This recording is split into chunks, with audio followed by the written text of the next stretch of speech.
Olá, que bom tê-lo aqui conosco nesse tema que nós estaremos abordando hoje, que é a revitalização dos ministérios dos presbíteros. E esse é um tema que está relacionado ao curso que eu tenho dado sobre revitalização de igrejas. Eu queria que você prestasse atenção e que bom que você está aí para refletir conosco. Se houver alguma dificuldade aí, pode colocar os seus questionamentos, pode trazê-los, eu gostaria de ouvi-los, até mesmo para melhorar esse approach e essa discussão sobre um assunto tão relevante. Eu não sei de qual denominação você é e qual igreja você frequenta, mas uma coisa que eu diria para você é que no sistema presbiteriano, os presbíteros exercem uma função essencial, né? O presbítero exerce uma função central na igreja. E uma coisa é clara, quando alguém se desentende com o conselho da igreja, no sistema presbiteriano, você pode estar absolutamente certo que ele não vai se manter na igreja, né? Porque como o sistema ele é representativo, e quando os presbíteros não se alinham com a figura do pastor, é o velho jargão. Ao invés de mudar o time, você muda o técnico. É muito mais fácil mudar o técnico, então vamos mudar o pastor, né? Então isso acontece muito, até por questão de pessoal ou por questão do próprio exercício do ministério, quando os presbíteros e a igreja entendem que o trabalho não está indo bem, né? Os presbíteros também na igreja, eles podem ser um ponto de equilíbrio do pastorado.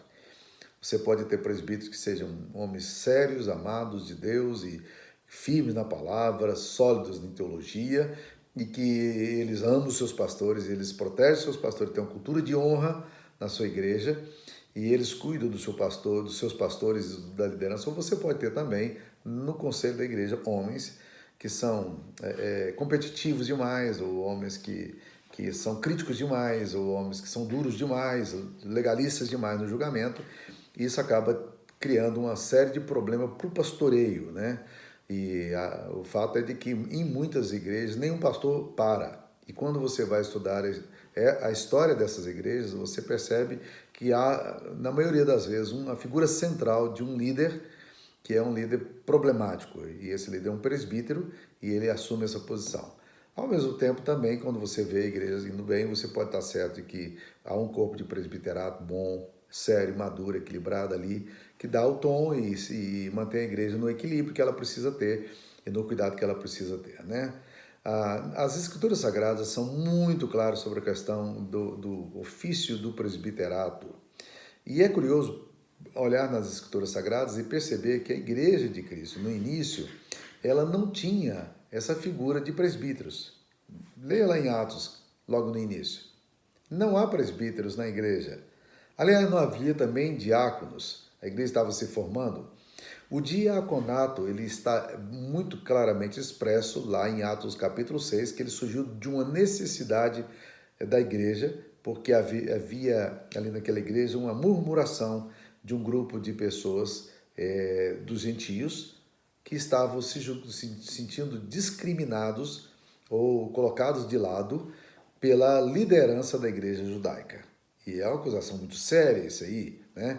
E a resposta da igreja foi tão séria, tão madura, tão equilibrada, que eles não perderam a reverência que precisava tratar o assunto, não ignoraram o problema, e o que nós vemos é que eles elegeram 7 homens. E o curioso desses 7 homens é que nenhum desses 7 homens que foram eleitos para o diaconato eram judeus. Todos eles eram gregos. Era uma forma da igreja dizer, ok, vocês estão reclamando, então, já que vocês estão reclamando, tomem conta do projeto, né? Escolheram homens bons, cheios do Espírito Santo, e esses homens estão agora a administrar os fundos financeiros da igreja, que eram voltados para esse fim de assistência e de cuidado com os grupos mais vulneráveis, entre eles, naturalmente, sempre aparece as viúvas, né? E você vai perceber que essa especificação, porém, ela vai amadurecendo no Novo Testamento. Quando você vai para a primeira carta de Paulo a Timóteo, Paulo vai falar claramente sobre esses atributos, essas qualidades que deveriam nortear o pastoreio do presbiterato, né? Os presbíteros, como é que eles deveriam ser. E as normas são bem claras, são bem específicas, do capítulo 3, que ele fala que esses presbíteros deveriam ter algumas características essenciais. Vamos lá nas características de 1 Coríntios 3, que fala aí, né, que eles deveriam ser irrepreensíveis, marido de uma só mulher, temperantes, sóbrios, modestos, hospitaleiros, aptos para ensinar, não dado ao vinho, não violento, porém cordato, inimigo de contendas, não avarentos, que governe bem a sua própria casa, criando seus filhos sob disciplina com todo respeito, pois se alguém não sabe governar a própria casa, como cuidará da casa de Deus, e que não deveria ser novo na fé, neófito, para não suceder que se ensoberbeça e incorra na condenação do diabo. Né? Então, essas são as especificações que nós temos aqui em relação aos presbíteros. O curioso aqui, quando você lê essas especificações aqui, o que chama atenção é que a maioria das características desses presbíteros não era tanto sobre o fazer. Existem 16 qualidades aqui estabelecidas e apenas 2 ou 3 podem ser ditas como voltadas para o fazer. Os demais tinham a ver com o ser, com integridade, né? Sobre o fazer estavam relacionados ao fato de que ele deveria administrar bem a própria casa e que ele deveria ser hospitaleiro e deveria ser apto para ensinar. Essas são sobre o fazer. As demais é sobre o ser. Portanto, o ser ele está acima do fazer, quando a gente lê aqui 1 Coríntios capítulo 3. Calvino estabeleceu uma diferença clássica que tem sido adotada nas igrejas presbiterianas, igrejas reformadas ao redor do mundo. Ele faz a diferença entre presbíteros regentes e presbíteros docentes. Particularmente, eu não consigo encontrar essa divisão biblicamente falando. Esse é um dos pontos assim que eu realmente não consigo exatamente entender, porque na minha concepção, um presbítero, biblicamente falando, ele é um pastor. Veja só o exemplo que eu quero usar aqui, teologicamente falando, para vocês. Diz a Bíblia que em Mileto, Paulo manda chamar em Éfeso os presbíteros da igreja. Ele está em Mileto, e os presbíteros estavam a 50 quilômetros de distância e eles vieram para se encontrar com Paulo. E quando eles se encontraram, né, aí Paulo fala com eles e tal, de tudo que ele fez, né? E veja só, ele chama quem? Os presbíteros da igreja. E lá no capítulo 27 ele vai falar: atendei por vós e por todo o rebanho sobre o qual o Espírito Santo vos constituiu bispos. Eram os presbíteros, então a ideia de presbítero e bispo é a mesma coisa, episcopóis, presbiteróis, tinha a mesma função, talvez os presbiteróis fossem o ofício e episcopóis fossem os dons, né, de supervisão, mas olha o que ele fala: atendei por vós e por todo o rebanho sobre o qual o Espírito Santo vos constituiu bispo para pastoreardes a igreja de Deus, a qual ele comprou com o seu próprio sangue.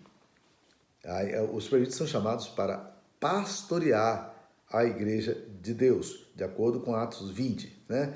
Então, nós, quando pensamos em revitalização de igreja, é fundamental que a gente considere como nós precisamos revitalizar esses presbíteros. Porque presbíteros se desanimam.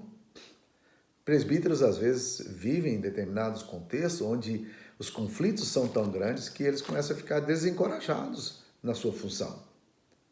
Quando eu cheguei em Anápolis, um exemplo bem próximo a mim, o meu conselho na primeira reunião disse: olha, pastor, nós não queremos mais ser presbítero, nós não aguentamos mais, né? A igreja tinha passado por uma série de problemas e eles estavam cansados de apanhar da igreja, apanhar dos pastores, tentar conciliar, e eles estavam desanimados. Então, presbíteros desanimam. O que acontece quando uma igreja tem um corpo de presbíteros desanimados? Óbvio, isso tudo vai refletir na igreja, na dinâmica da igreja. Por quê? Porque o ponto central é esse: nenhuma igreja vai além da sua liderança. Se você não tem presbíteros encorajados no ministério, presbíteros que se comprometem com a obra, presbíteros que dão o seu tempo, presbíteros envolvidos na questão da oração da igreja, envolvidos no pastoreio da igreja, presbíteros que não são avarentos, que aprendem a contribuir, presbíteros que são dizimistas, né? É complicado às vezes quando você tem presbíteros que não são dizimistas e eles vão decidir o orçamento da igreja, né? Porque é assim que funciona a igreja presbiteriana. Então, esses homens precisam ser revitalizados, eles precisam estar bem, espiritualmente bem, emocionalmente bem, né? E você vai encontrar presbíteros que estão muito desanimados e que precisam ser revitalizados. Você encontra naturalmente também presbíteros que são muito autoritários, presbíteros que talvez por causa da história, e alguns presbíteros viram tantos problemas com o pastorado, viram pastores procedendo de uma forma tão equivocada, né? Às vezes até desonesta, sem integridade, que aí começa a acontecer, eles começam a assumir a liderança da igreja e não permitir que os pastores que estão chegando se tornem líderes da igreja. Eles competem com o pastor e aí se tornam autoritários. E alguns, por próprio temperamento e gênio, se tornam um problema muito sério na liderança da igreja. Existem presbíteros também que pecam, são incoerentes, assim como há pastores que são incoerentes na sua abordagem, né, que precisam de arrependimento, precisam de conversão, precisam de mudança de mente, de coração. E existem presbíteros que são desequilibrados, emocionalmente desequilibrados, espiritualmente desequilibrados, a casa deles é desequilibrada. Presbíteros assim precisam ser revitalizados, ou quem sabe serem reavaliados na função que eles exercem, né? Quais são as doenças mais comuns que eu tenho percebido no presbiterado? Primeiro, eu acho que uma das doenças graves é quando os presbíteros tratam os pastores como empregados. E aí eles acreditam que eles têm uma supervisão, uma jurisdição. E eventualmente, essa atitude se torna um problema muito sério, né? Porque eles vão tratar exatamente assim. São eles que definem o salário, tudo ok, né? Mas às vezes eles tratam os pastores como empregados da igreja, o que não são, né? A função pastoral é uma função que diferencia de todas as outras funções, porque ele está numa determinada instituição, ele serve a essa instituição, mas seu trabalho ele possui uma dinâmica completamente diferente. Outra coisa que pode acontecer no presbiterato, é uma doença que eu percebo também, é quando os presbíteros assumem a atitude de fiscais da igreja. Eles começam a ver na igreja os problemas que existem na igreja e trazer na reunião do conselho os problemas. E assim, eles esperam, obviamente, que o pastor resolva os problemas, ao invés deles mesmos dizerem, cara, essa área da igreja tem uma deficiência, como é que nós podemos mobilizar? Como é que nós podemos trazer propostas? Então é fundamental que você, como presbítero, pense sempre quando surgir um problema. Como é que eu posso me envolver nisso aqui? Às vezes você tem um problema lá com a mocidade. Você diz, a reunião da mocidade está uma bagunça, ou está acontecendo algumas coisas que ele não está gostando, mas por que se você não vai lá participar da reunião, estar com a reunião, não como fiscal, né? Mas para estar ali com aqueles jovens, abençoá-los e como um líder da igreja estar ali. A mesma coisa que acontece com adolescentes, com as mulheres. O que você faz como presbítero quando você percebe alguma coisa errada? Às vezes, conflitos de casamentos, né? Eu não precisa trazer tudo para o pastor, você pode resolver isso aí, você é pastor também com o seu pastor, que tem o ofício além de ter o dom, né? Terceira coisa, você também tem um problema muito sério, às vezes nos presbíteros, que é o distanciamento do rebanho. Presbíteros, às vezes, que ficam muito longe do que está acontecendo na vida da igreja. Eles têm os seus afazeres, eles são, às vezes, empresários muito requisitados, são pessoas que estão, grandes fazendeiros, grandes grupos e homens competentes na sua função, mas que se distanciam, eles nem sequer aparecem na igreja. Eles não vão aos cultos dominicais, né? E aí eles aparecem na reunião do conselho e vão discutir a vida da igreja. O distanciamento do rebanho pode ser um problema muito grave para o presbítero. E para mim é uma doença. Um presbítero que não tem condição de ter tempo para administrar, para estar com a igreja, ele deveria pedir um afastamento até que ele pudesse reequilibrar a sua agenda e organizar a sua agenda para que essa agenda possa ser colocada de uma forma mais estável. Então nós precisamos ter presbíteros que estejam envolvidos com o rebanho. Quarta doença que para mim existe é o domínio das igrejas, né?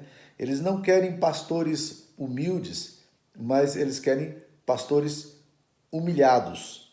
E esse problema é um problema muito sério. O apóstolo Pedro recomenda, né, para que os presbíteros da igreja possam ter uma posição de cuidado, uma posição de atenção, né, no rebanho, e que eles não tratem o rebanho como dominadores, nem com avareza, mas que eles sejam exemplos para a vida da igreja. Olha lá no capítulo 5, versículo 2. Rogo, pois, 5:1, 1 de Pedro 5:1. Rogo, pois, aos presbíteros que há entre vós, eu presbítero como eles, olha como é que Pedro vê a coisa. Eu sou presbítero como esse presbítero é, não tem diferença nenhuma. E testemunho dos sofrimentos de Cristo e coparticipante da glória que há de ser revelada. O que está rogando aos presbíteros? Pastoreai o rebanho de Deus que há entre vós, não por constrangimento, atitude negativa, né? Não é por constrangimento, mas espontaneamente, como Deus quer, nem por sorte da ganância, mas de boa vontade. Não podem ser pessoas que estão ali porque têm ganância de alguma coisa e financeiramente também, e nem como dominadores dos que foram confiados, antes tornando-vos modelos do rebanho. Então, um presbítero, ele não pode aproximar-se da igreja como alguém que quer ter o controle, quer ser dominador, e às vezes nesse bojo aí, ele inclui o seu pastor também. Ele quer dominar o pastoreio, ele quer ter controle do pastoreio e ao invés de ser ao invés de se tornar um parceiro, ele se torna um crítico, né? E um crítico às vezes ferrenho, destrutivo, né? Então, o que eu entendo que pode ser importante aí nos processos de revitalização do ministério de presbíteros, né? Deixa eu dar 7 linhas de ação aqui que eu acho que são importantes. Primeira linha, presbíteros devem estar atentos ao rebanho. O que está acontecendo na vida da igreja?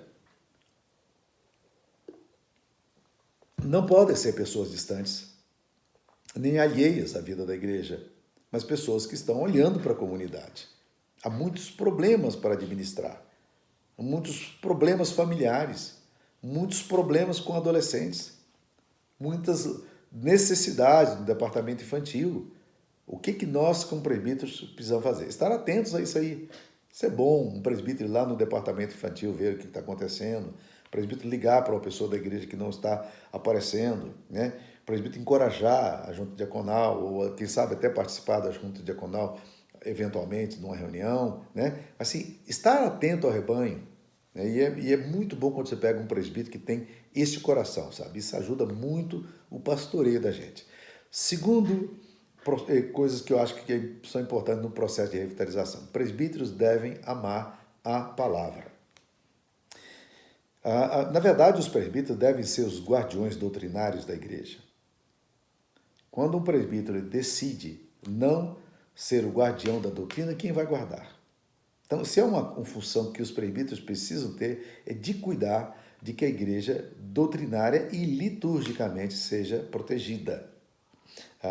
Lembre-se, você que é presbítero, de que a função litúrgica é do pastor, não é do presbítero. O presbítero, obviamente, pode influenciar a liturgia, mas ele não pode decidir a liturgia, não é competência de presbítero isso aí.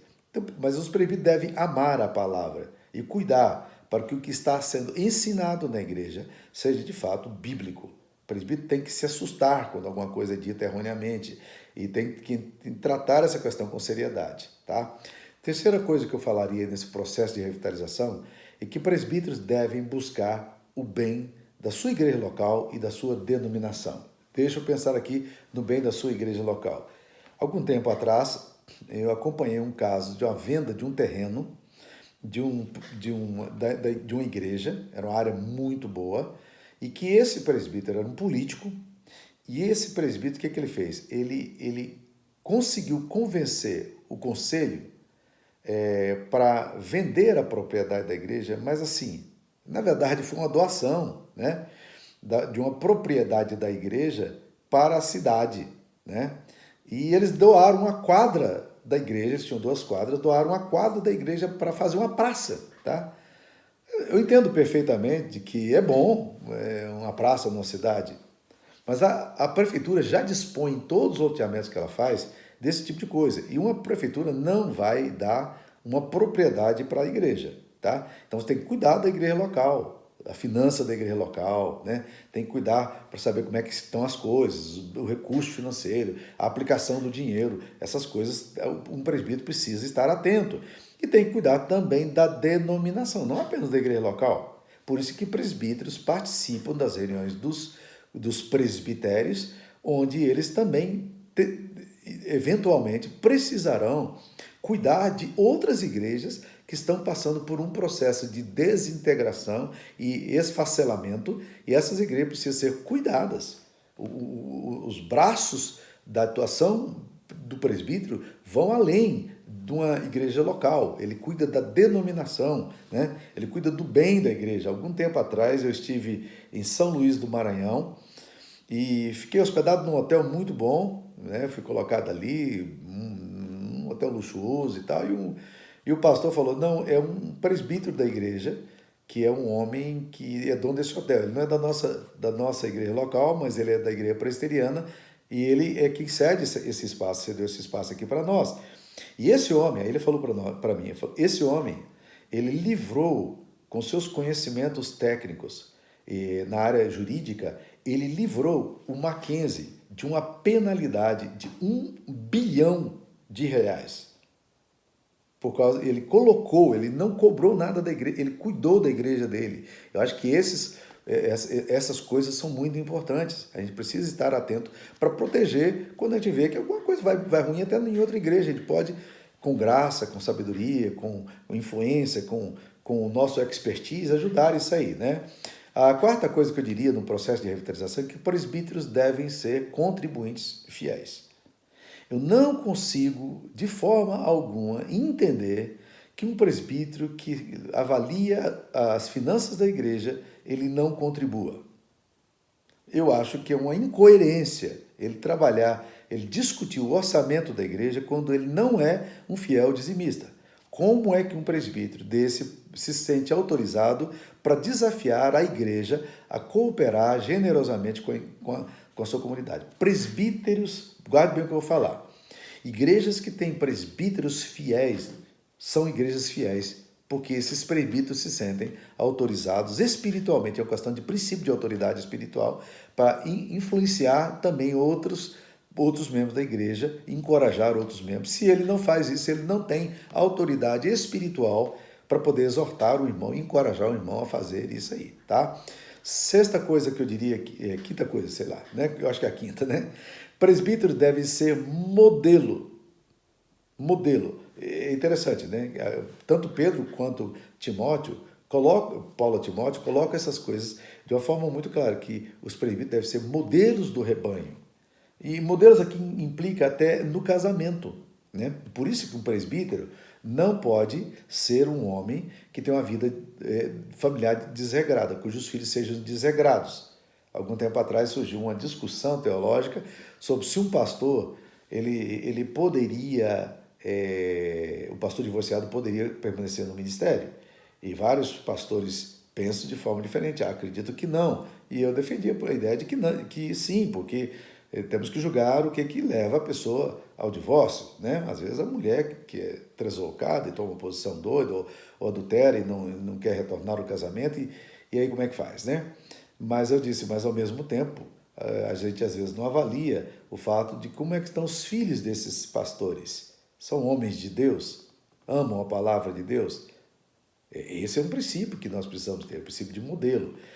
Sexta coisa que eu diria que no processo de revitalização, presbíteros precisam caminhar, participar da vida comunitária. Deixa eu dar um exemplo aqui. Em geral, presbíteros têm muita dificuldade de participar de reuniões de oração da igreja. E eu, como pastor, a gente começa a ficar um pouco calejado com esse negócio de presbíteros que querem fazer reunião de oração e dizem, não, vamos fazer uma reunião de oração só dos presbíteros. E eu já desencorajo mesmo. Eu falo, não, a igreja tem reunião de oração, vamos reunir com a igreja e orar.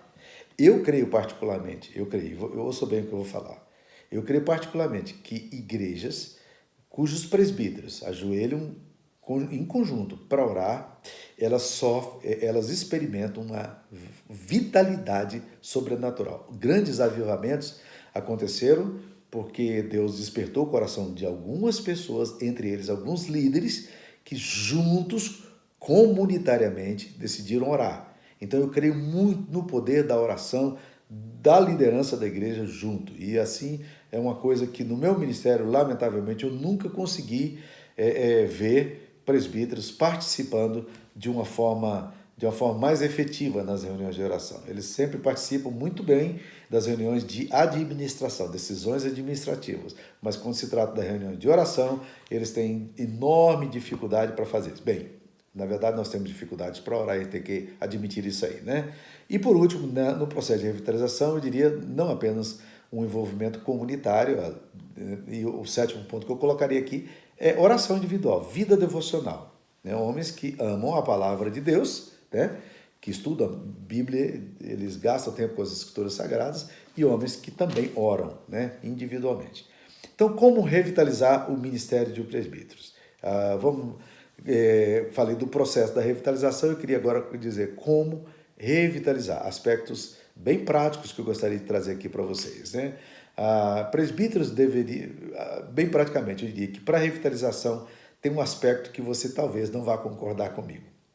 Mas eu creio que presbíteros deveriam ter rotatividade no seu presbiterato. A nossa igreja, a Igreja Presbiteriana de Anápolis, Central de Anápolis, é a única igreja no Brasil, a Igreja Presbiteriana, que adota esse princípio. Quando eu vim dos Estados Unidos, e encontrei um corpo de presbíteros muito desencorajados pelas razões históricas que eu já aventei aqui, e eu então sugeri, por que não faz uma rotatividade? Quando vencer o mandato, 5 anos, a gente faz um sabático.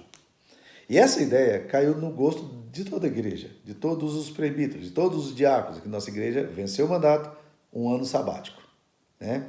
Isso não está na Constituição, mas isso não é anticonstitucional também, porque a Constituição não legisla sobre isso. Agora, presta atenção, não tente fazer isso, você como pastor, não tente convencer o seu conselho de fazer isso se você está enfrentando problema com o seu conselho.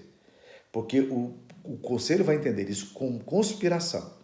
Uma decisão como essa só pode ser tomada num ambiente de muita paz, onde as pessoas entendam que parar é bom. Por que é bom parar?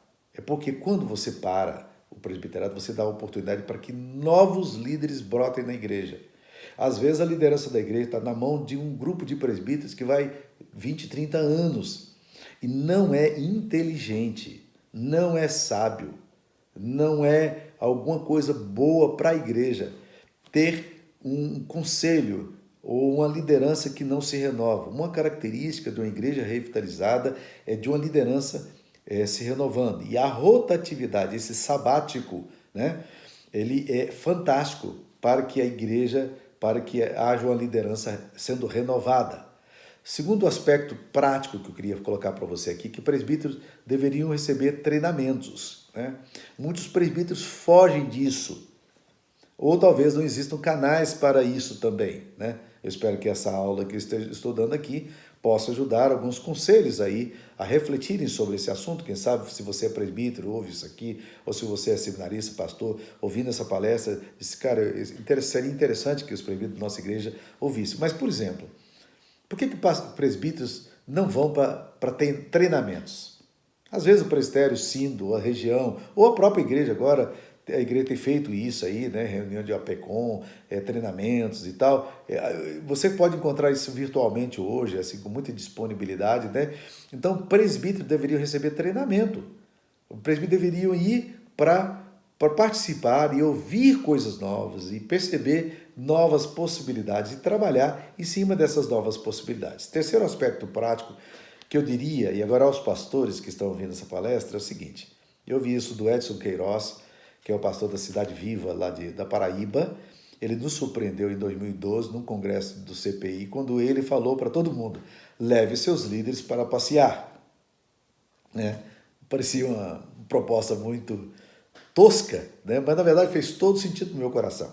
Ele diz às vezes o seguinte, às vezes você tem presbíteros, você como pastor sai para treinamento, você como pastor vai para seminário, vai para congresso, mas você não leva os presbíteros para serem treinados. né? E eu tive uma surpresa maravilhosa alguns anos atrás de levar um presbítero da minha igreja para um treinamento. Era um treinamento do CTPI, né? Nós estávamos juntos ali. E quando ele ouviu um grupo de pastores jovens plantando igreja, dando o relatório deles ali, falando das suas experiências, do seu sofrimento, das suas lutas, ele falou: rapaz, eu estou com um fundo, eu queria criar um fundo para a plantação de igrejas. E ele trouxe uma oferta para a igreja porque ele entendeu a dinâmica de plantação de novas igrejas, e ele trouxe um fundo de R$ 100.000 para a gente sustentar e apoiar novos projetos. E eu achei isso fantástico, maravilhoso, né? Ele entendeu a proposta e isso revigorou o coração dele, né? Bem, esses são os aspectos práticos, né? Presbítero deveria passar por rotatividade, presbítero deveria receber treinamento e leve os seus presbíteros para passear. Agora eu queria falar de aspectos que eu diria aspectos subjetivos da revitalização de um presbítero. São subjetivos por quê? Porque você não pode colocá-los dentro de um box, dentro de uma caixinha, né? Você não pode sustentar isso dentro de uma caixa. É muito maior do que isso, porque envolve a relação do homem com Deus, né? Primeira coisa que eu diria para vocês aqui, né? O presbítero precisa ter apego à palavra de Deus. Santifica-os na verdade, a tua palavra é a verdade. Quando nós amamos a palavra de Deus, nós somos revigorados pela palavra de Deus. Eu tenho aprendido isso comigo. Ler a Bíblia devocionalmente, não apenas para preparar sermão, é uma das coisas mais abençoadoras do meu coração. Eu tenho essa prática, eu leio todos os anos a Bíblia inteira, e agora eu estou no momento da minha vida que eu estou lendo mais, eu estou terminando muito mais cedo. Por exemplo, a minha leitura agora, mês de setembro, estou terminando, essa semana eu devo terminar a leitura deste ano, né? Que eu já comecei, na verdade, em dezembro, né? Do ano passado. Então, eu estou encurtando, mas precisamos ler a palavra, estudar a palavra, ouvir a palavra, né? Levar a sério a palavra. Então, são os aspectos subjetivos. Deus quer abençoar você, Deus santifica você pela palavra dele. Segunda coisa é a vida de oração, né? Tanto comunitária quanto individual, né? Tanto na sua relação com Deus individual, quanto também na sua experiência comunitária. Tire tempo para orar com a sua igreja, tá? Mas tire tempo para você orar também particularmente. A oração revigora a nossa alma. Quando nós estamos desencorajados no ministério, a vida de oração, ela é abençoadora. E se você não está conseguindo orar por alguma razão, ore. Ou como disse alguém, não sei se foi Spurgeon quem usou essa expressão, diz assim: ore até que você ore. Então, eu sei quão difícil é a vida de oração, como a oração para mim é pesada e desafiadora, mas eu preciso orar, não posso deixar de orar. Às vezes eu fico na presença de Deus e meu coração está absolutamente vazio, as ideias estão pululando, agitado com muitas coisas que tem que fazer, e eu estou ali tentando entender a vontade de Deus, tentando ouvir a palavra de Deus, ouvindo a Deus, né? E assim por diante. E por último, e eu queria terminar com isso aqui, quando a gente fala de revitalização do ministério de presbítero, eu queria terminar dizendo que quem revitaliza é Deus. Isso é ação do Espírito Santo.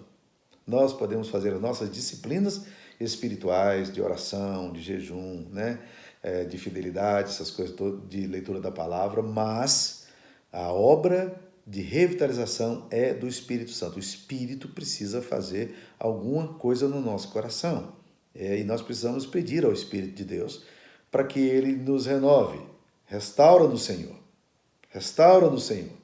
Restaura no Senhor. Salmo 80 é um grito do salmista dizendo, ele ora 3 vezes dizendo: restaura-nos, Senhor. A vinha do Senhor está decepada, está queimado os seus ramos. Senhor, nos restaura, nos restaura. Que coisa fantástica, essa compreensão, né? Às vezes você, como presbítero, está vendo a sua igreja fria, cansativa, pesada. Seu pastor, ora para Deus dar restauração ao seu coração e ore para Deus dar restauração e vitalidade também ao seu pastor e à sua igreja. Eu espero que Deus possa te abençoar nessa caminhada, nessa palestra que eu ministrei aqui agora, e que você possa realmente encontrar aqui algumas ferramentas que possam ajudar no processo de revitalização de presbíteros, na revitalização de igrejas. Que o Senhor te abençoe. Fique na paz.